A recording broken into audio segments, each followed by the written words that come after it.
호세아 성경 강의 10장입니다. 두 가지 죄.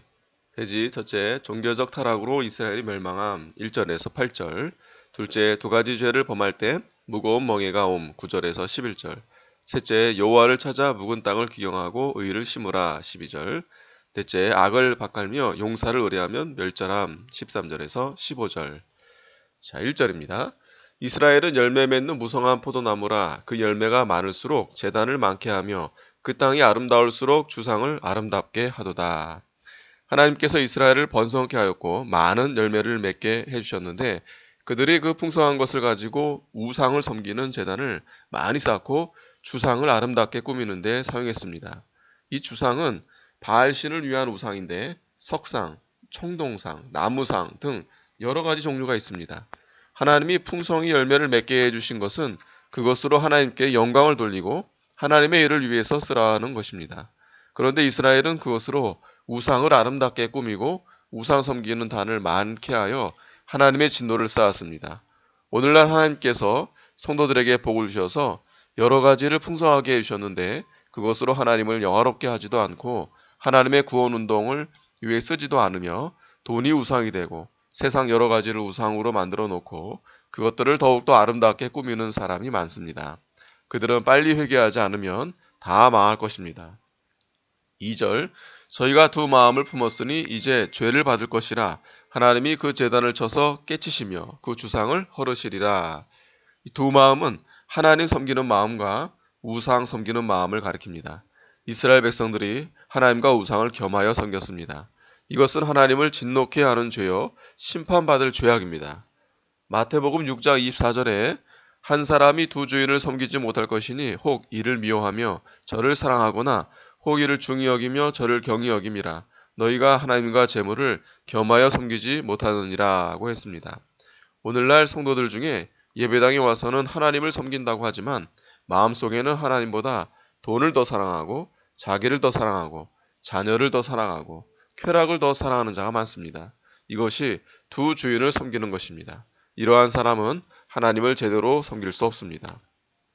3절 저희가 이제 이르기를 우리가 여호와를 두려워 아니하므로 우리에게 왕이 없거니와 왕이 우리를 위하여 무엇을 하리요 하리로다. 이스라엘 백성들이 여호와를 두려워하지 않았기 때문에 하나님의 징계가 내려와 이방의 포로되어 갈 것이며 그때에는 왕도 어찌할 도리가 없고 백성을 건져주지 못합니다. 포로 생활할 때에는 이스라엘의 왕이 없어질 것입니다. 하나님이 한번 손을 대면 아무리 능력 있는 자라도 어찌할 도리가 없습니다. 4절 저희가 헛된 말을 내며 거짓 맹세를 말하여 언약을 세우니 그 재판이 바디랑에 돋는 독한 인진 같으리로다. 이스라엘 백성들이 하나님 말씀을 떠나 헛된 말을 내며 거짓 맹세로 언약을 세우고 양심을 버리고 신실하지 못했습니다. 그러므로 그 재판이 바디랑에 돋는 독한 인진과 같았습니다. 재판은 이스라엘이 옳다고 주장하는 것을 가리키고 인지는 쑥 종류인데 여기에서는 남에게 해를 주는 독초를 말합니다. 그들의 판단과 주장은 모두 삐뚤어져서 독초와 같이 모두 남에게 해독을 주고 죽이는 것이 되었습니다.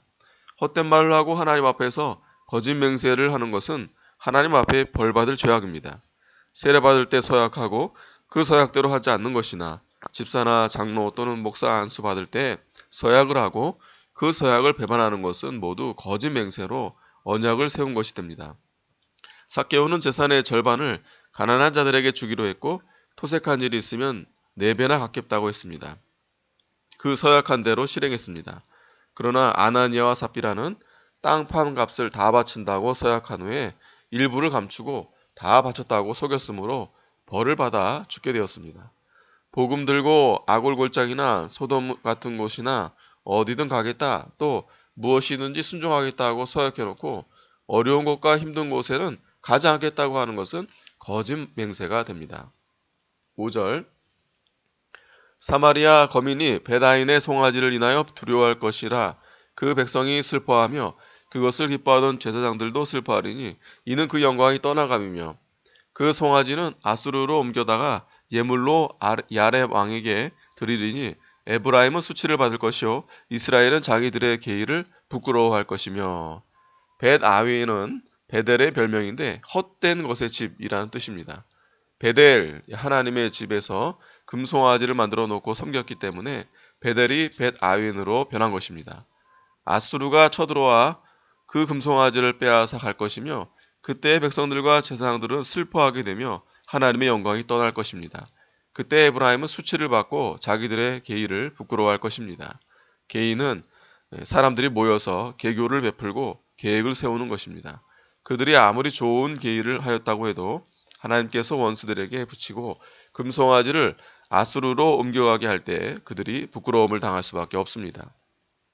7절 사마리아 왕은 물 위의 거품같이 멸망할 것이며 하나님께서 그 우상들을 심판하실 때 사마리아 왕은 물 위의 거품같이 멸망하게 됩니다.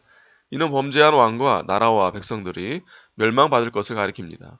이스라엘 왕의 세력과 주권은 물거품처럼 헛되고 무력하게 될 뿐입니다. 아무리 큰 권세가 있을지라도 범죄하면 무능력하게 되고 헛되게 될 것입니다. 8절 이스라엘의 죄된 아웬의 산당은 폐괴되어 가시와 찔레가 그 단 위에 날 것이니 그때 저희가 산더러 우리를 가리우라 할 것이요 작은 산더러 우리 위에 무너지리라 하리라. 아웬의 산당은 폐괴되어라 했는데 아웬은 헛된 것이라는 뜻입니다. 베델의 금송아지를 섬기는 산당은 하나님의 심판을 받아 멸망하고 폐허가 될 것을 가리킵니다.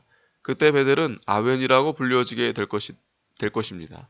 그 우상 단을 심판하실 때 그 백성들이 산과 작은 산더러 무너져 우리 위에 가리워 달라 할 것입니다. 예수님 재림할 때에도 믿음 잘 지킨 성도는 구름 타고 올라가서 공중에서 주님을 영광 중에 영접하지만 범죄한 죄인들은 굴과 산, 바위 틈에 숨어서 산과 바위에게 우리 위에 떨어져 보좌에 앉으신 이의 낮에서와 어린 양의 진노에서 우리를 가리우라 이렇게 할 것입니다. 아멘.